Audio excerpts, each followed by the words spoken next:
સૌરાષ્ટ્ર યુનિવર્સિટીના સત્તાધીશોએ ફરી એકવાર સર્જ્યો વિવાદ, જેની સામે ચાલે છે સરકારી તપાસ. એને સોંપાયું પરીક્ષા વિભાગનું સુપરવિઝન. સુરતમાં લિંબાયતની માઉન્ટ મેરી સ્કૂલના સંચાલકોનું કારસ્તાન. શિક્ષકોની પિકનિક માટે શાળામાં રજા કરી જાહેર. વાલીઓમાં રોષ.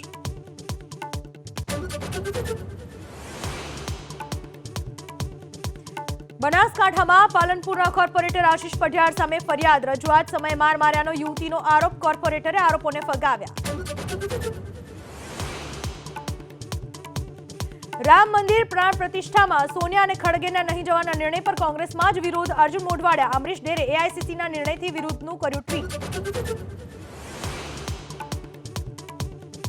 મહારાષ્ટ્રના રાજકારણનો બીજો અધ્યાય. એનસીપી ધારાસભ્યોને ગેરલાયક ઠેરવવાના મામલે 31મી જાન્યુઆરીએ આવશે નિર્ણય.